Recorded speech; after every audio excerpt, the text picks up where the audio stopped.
Hello दोस्तों, आप सभी का स्वागत है इसके टेक्निकल क्लासेस में।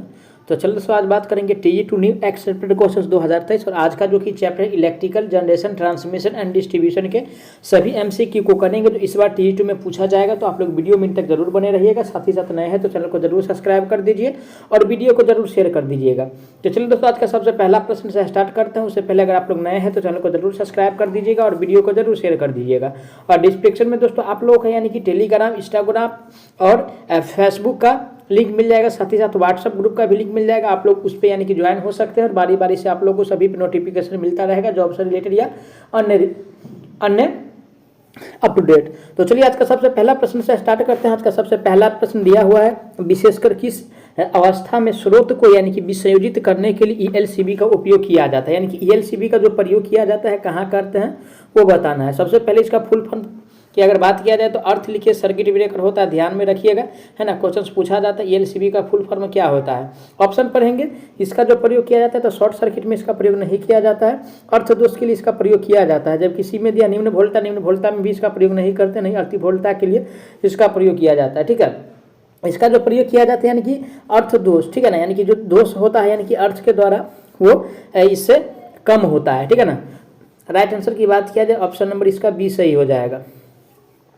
आगे बढ़ेंगे आज का नेक्स्ट क्वेश्चन पे। आज का अगला प्रश्न जो दिया हुआ है, कह रहा है निम्न में से कौन सा 250 वोल्ट से कम होता है। यानी कि 250 वोल्ट से कम वाला कितना से, यानी कि 250 वोल्ट से कम वाला। और 250 वोल्ट से अगर कम वाला की अगर बात किया जाए अकॉर्डिंग टू ऑप्शन के हिसाब से, ठीक है, ए में क्या कह रहा है यानी कि लो टेंशन कह रहा है, ठीक है ना। जबकि बी में कह रहा है क्या, बी में क्या कह रहा है दोस्तों, यानी कि सुपर टेंशन। तो सुपर टेंशन नहीं होगा 250 वोल्ट, और मीडियम टेंशन भी नहीं होगा और एक्स्ट्रा हाई टेंशन भी नहीं होगा। और ये जो होगा दोस्तों यानी कि 250 से कम का ये लो टेंशन है, जो कि ऑप्शन ए में दिया है।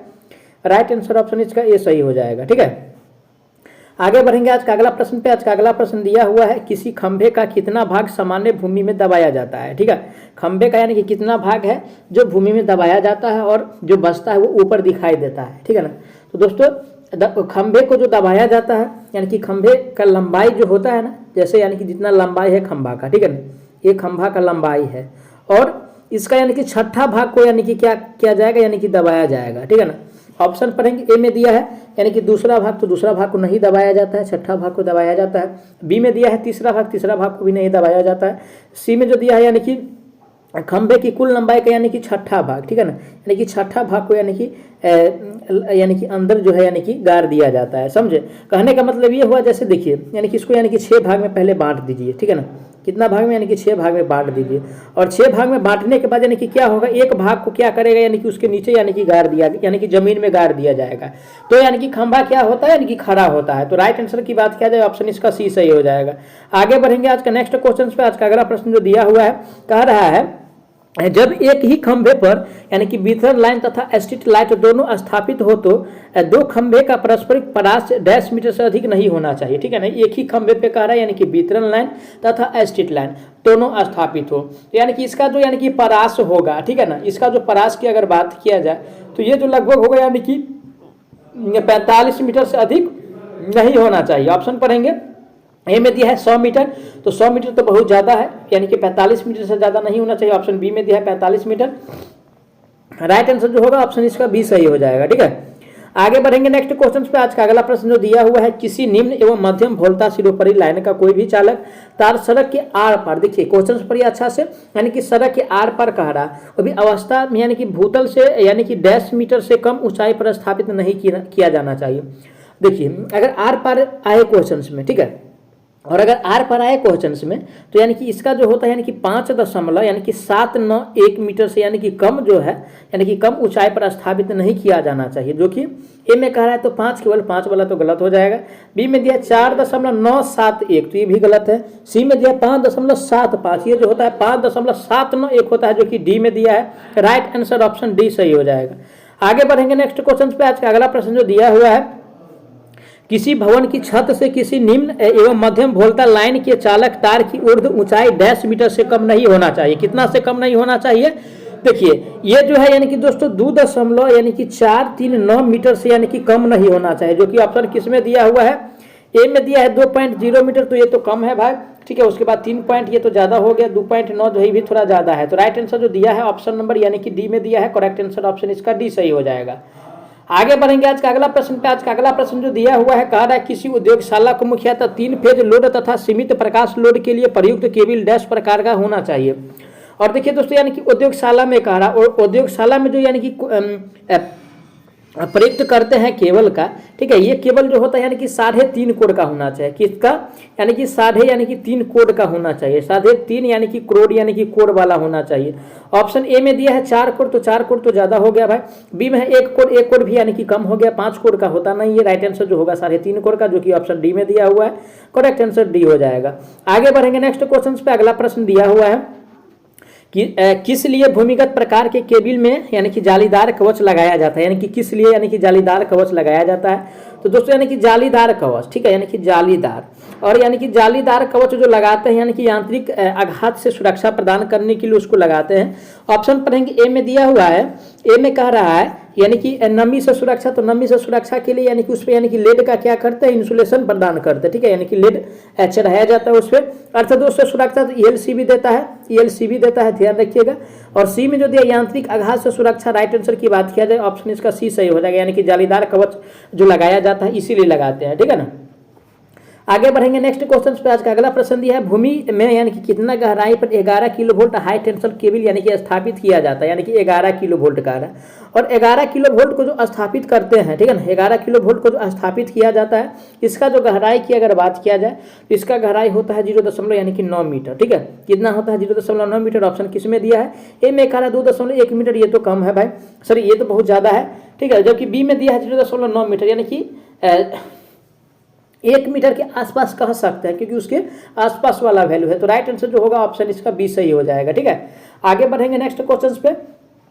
नेक्स्ट क्वेश्चन आज का दिया हुआ है, कितनी ऊंचाई से अधिक ऊंचाई पर बस बार को स्थापित नहीं करना चाहिए, ठीक है। कितनी ऊंचाई से अधिक ऊंचाई पर बस बार को स्थापित नहीं करना चाहिए। तो देखिए यानी कि बस बार को जो है मिनिमम अगर बात किया जाए तो 2.75 मीटर, ठीक है, से अधिक ऊंचाई पर इसको स्थापित नहीं करना चाहिए। ऑप्शन पढ़ेंगे, ए में दिया है यानी कि 2.1 मीटर, ये तो कम है, ठीक है। 2 यानी कि 7.5 मीटर जो कि दिया है ऑप्शन यानी कि बी में दिया हुआ है। किस में दिया है? बी में दिया है, राइट आंसर बी सही हो जाएगा। आगे बढ़ेंगे आज का अगला प्रश्न पे। आज का अगला प्रश्न दिया है, 400 एम्पियर धारा वहन क्षमता की सिरोपरी बस बार डैश लंबाई में उत्पादित की जाती है, यानी कि 400 एम्पियर का कार है।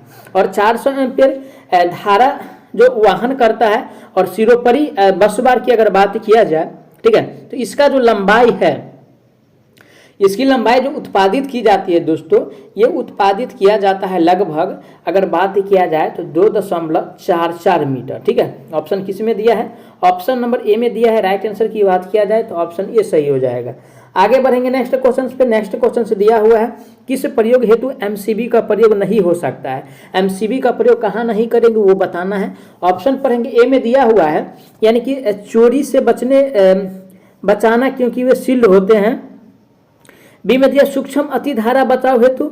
सी में कह रहा है यानी कि रुक्ष अतिधारा बचाव हेतु। और डी में कह रहे परिपथ के नियंत्रण एवं बचाव हेतु। ऑप्शन फिर से पढ़ेंगे, किस प्रयोग हेतु MCB का प्रयोग नहीं हो सकता है। तो देखिए यानी कि सूक्ष्म अतिधारा बचाव हेतु इसका यानी कि प्रयोग जो है यानी कि नहीं कर सकते हैं, ठीक है ना। तो राइट आंसर इसका यानी कि बी सही हो जाएगा। आगे बढ़ेंगे नेक्स्ट क्वेश्चन पे।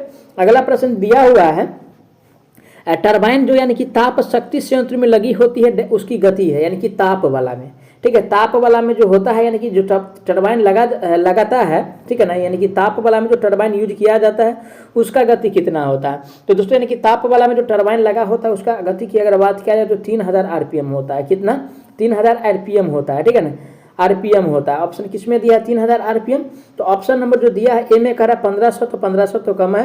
ये जो दिया है 3000 RPM यानी कि बी में दिया है। राइट आंसर की बात किया जाए तो ऑप्शन इसका बी सही हो जाएगा। आगे बढ़ेंगे नेक्स्ट क्वेश्चन पे। अगला प्रश्न दिया हुआ है, किस आवृत्ति पर हमारे देश में विद्युत शक्ति का उत्पादन होता है, यानी कि इंडिया की बात का, यानी कि हमारे देश का, ठीक है, यानी कि इंडिया की बात कर रहा है। और इंडिया में जो होता है दोस्तों यानी कि 50 हर्ट्ज पे यानी कि बिजली का यानी कि शक्ति का जो है उत्पादित किया जाता है। जबकि अमेरिका की बात किया जाए तो वहाँ जो होता है यानी कि 60,000 रुपये होता है। ध्यान रखिए, क्वेश्चन पूछा जाता है तो भारत में है तो अगर 50 से आंसर होगा, जबकि अमेरिका का अगर बात किया जाए तो यानी कि 60,000 होगा। ऑप्शन किस में दिया है? 50,000। ऑप्शन नंबर ए में दिया है ये, यानी कि 60,000 जो दिया है अमेरिका का है, तो ध्यान रखिएगा, ठीक है, अमेरिका का है। जबकि इंडिया की अगर बात किया जाए तो 50,000 जो दिया है बी में दिया है, राइट आंसर इसका यानी कि बी सही हो जाएगा, ठीक है। आगे बढ़ेंगे नेक्स्ट क्वेश्चन पे। नेक्स्ट क्वेश्चन से दिया हुआ अपने देश में प्रयुक्त यानी कि डीजल लोकोमोटिव की क्षमता कितनी होती है, यानी कि डीजल वाला का पूछ रहा है, यानी कि डीजल का। और डीजल लोकोमोटिव की अगर क्षमता की अगर बात किया जाए अपने देश में, ठीक है, तो यानी कि इसका जो यानी कि ये जो होता है यानी कि 2000 से लेकर के ये 2500 HP तक होता है, ठीक है, 2000 से 2500 HP। ए में दिया है 10 से 500 HP, ये तो कम हो गया। बी में दिया है 2000 से 2500 HP। राइट आंसर की बात किया जाए ऑप्शन इसका बी सही हो जाएगा। आगे बढ़ेंगे नेक्स्ट क्वेश्चन पे। आज का अगला प्रश्न जो दिया हुआ है, किस पदार्थ का प्रयोग सौर ऊर्जा उत्पादन में सौर सेल निर्माण में किया जाता है, ठीक है, यानी कि सौर सेल में जो करते हैं कौन सा पदार्थ का प्रयोग करते हैं? तो सौर सेल में जो दोस्तों प्रयोग किया जाता है यानी कि सिलिकॉन का प्रयोग करते हैं। किसका? यानी कि सिलिकॉन का प्रयोग करते हैं। ऑप्शन किस में दिया है? सिलिकॉन। ऑप्शन नंबर ए में दिया है सिलिकॉन। राइट आंसर की बात किया जाए ऑप्शन ए में ए सही हो जाएगा। जबकि बी में दिया है जर्मेनियम, ठीक है, तो जर्मेनियम का प्रयोग बहुत कम किया जाता है। सबसे ज़्यादा की अगर बात किया जाए तो सौर सेल में जो प्रयोग करते हैं सिलिकॉन का। आगे बढ़ेंगे नेक्स्ट क्वेश्चन पे। नेक्स्ट क्वेश्चन से निम्न में से कौन सौर सेल की भोलता है, यानी कि सौर सेल का भोलता। और सौर सेल की अगर भोलता की अगर बात किया जाए दोस्तों, तो यानी कि सौर सेल का जो भोलता होता है बहुत कम होता है। क्या? बहुत कम होता है, लगभग 0.5 या 0 यानी कि 4 के आसपास होता है, ठीक है ना। क्वेश्चन में जिस हिसाब से पूछा रहेगा, ठीक है, सॉरी, ऑप्शन जिस हिसाब से दिया रहेगा उस हिसाब से टिक करना है, ठीक है ना। ऑप्शन ए में दिया है यानी कि 0.5, तो राइट आंसर जो होगा ऑप्शन इसका ए सही हो जाएगा। जबकि बी में दिया है 1.5 दिया है, तो ये तो यानी कि ड्राई सेल का होता है, ध्यान रखिएगा। आगे बढ़ेंगे नेक्स्ट क्वेश्चन पे। नेक्स्ट क्वेश्चन से दिया है किस स्रोत द्वारा उपग्रहों में विद्युत ऊर्जा प्रदान की जाती है, यानी कि उपग्रहों में कह रहा है। और दोस्तों यानी कि उपग्रहों में जो विद्युत ऊर्जा प्रदान किया जाता है, ये प्रदान किया जाता है यानी कि सौर सेल से, ठीक है। कौन सेल से? यानी कि सौर सेल से। ऑप्शन किस में दिया है? सौर सेल। ऑप्शन नंबर ए में कहा रासायनिक ऊर्जा को क्या करता है? परिवर्तित, तो यह सब गलत दिया है। बी में दिया है सौर सेल। राइट आंसर जो होगा ऑप्शन यानी कि बी सही हो जाएगा। आगे बढ़ेंगे नेक्स्ट क्वेश्चन पे। आज का अगला प्रश्न दिया हुआ है डैश विद्युत सप्लाई से संयोजित संपूर्ण उपकरणों की सतत रेटिंग का योग्य है, ठीक है। और सतत रेटिंग का जो योग्य है दोस्तों, ये जो होता है ये होता है आपको यानी कि संयोजित भार होता है। क्या होता है? यानी कि संयोजित भार होता है, ठीक है। ऑप्शन किस में दिया है? संयोजित भार। ऑप्शन नंबर ए में दिया हुआ है। राइट आंसर की बात किया जाए तो ऑप्शन ए सही हो जाएगा। जबकि बी में जो दिया हुआ है ये दिया है औसत मांग, तो औसत मांग नहीं होता है, नहीं उच्चतम मांग, नहीं औसत भार होता है। आगे बढ़ेंगे नेक्स्ट क्वेश्चन पे। नेक्स्ट क्वेश्चन दिया हुआ है डैश अधिकतम मांग एवं संयोजित संपूर्ण भार का अनुपात होता है, ठीक है। और ये जो होता है दोस्तों, ठीक है, ये होता है यानी कि मांग गुणांक का होता है। किसका होता है? मांग गुणांक का होता है। ये सब ध्यान रखिएगा, क्वेश्चन पूछा जाता है इससे। ऑप्शन नंबर ए में दिया है मांग गुणांक, राइट आंसर ए सही हो जाएगा। जबकि बी में दिया हुआ है भार गुणांक, तो भार गुणांक नहीं होता है, नहीं शक्ति गुणांक होगा, नहीं यानी कि क्षति गुणांक होता है। आगे बढ़ेंगे नेक्स्ट क्वेश्चन पे। नेक्स्ट क्वेश्चन दिया है भार गुणांक क्या है, यानी कि भार गुणांक बराबर जो होता है फॉर्मूला वो क्या होता है। तो आप लोगों को बता दें कि भार गुणांक बराबर जो होता है दोस्तों यानी कि औसत मांग, ठीक है, यानी कि औसत मांग और बट्टा में जो दोस्तों होता है यानी कि अधिकतम मांग होता है, यानी कि मैक्सिमम डिमांड होता है। ऑप्शन किस में दिया है? औसत मांग बट्टा अधिकतम मांग जो दिया है ए में दिया है। राइट आंसर ए सही हो जाएगा। आगे बढ़ेंगे नेक्स्ट क्वेश्चन पे। आज का अगला प्रश्न जो दिया हुआ है निम्न में से कौन भार गुणांक का अधिकतम मान है? किसका कार्य? यानी कि भार गुणांक का। और भार गुणांक की अधिकतम मान की बात किया जाए तो दोस्तों ये जो होता है यानी कि 1 होता है। ऑप्शन किस में दिया है? ए में दिया है। राइट आंसर ए सही हो जाएगा। आगे बढ़ेंगे नेक्स्ट क्वेश्चन पे। आज का अगला प्रश्न जो दिया हुआ है क्या होता है जब भार गुणांक का मान यानी कि उच्च हो। देखिए दोस्तों, अगर भार गुणांक का मान अगर उच्च है तो विद्युत ऊर्जा जो है सस्ती उपलब्ध होती है, जो कि ए में दिया है। राइट आंसर ए सही हो जाएगा। बी में दिया हुआ है क्या कह रहा है? ऊर्जा मूल्य से कोई प्रभाव नहीं पड़ता, एकदम पड़ता है भाई। अगर भार गुणांक ज्यादा होगा तो क्या होगा? ऊर्जा शुल्क पे प्रभाव पड़ेगा। सी में विद्युत ऊर्जा महंगी उपलब्ध होगी, ऐसा नहीं है। भार गुणांक उच्च होगा तो यानी कि विद्युत ऊर्जा सस्ती उपलब्ध होगा। डी में दिया ऊर्जा क्षति ज्यादा होता है, ऐसा नहीं है। तो मैं आशा करता हूँ आप लोग सारा प्रश्नों को अच्छा से समझे होंगे। अगर कोई भी प्रश्न में किसी प्रकार का डाउट है तो प्लीज आप लोग कमेंट कीजिए, आपको जवाब बहुत जल्द मिलने वाला है। साथ ही साथ नए हैं तो चैनल को जरूर सब्सक्राइब कर दीजिएगा, वीडियो को जरूर शेयर कर दीजिएगा। तो चलिए मिलते हैं नेक्स्ट वीडियो में, तब तक के लिए जय हिंद।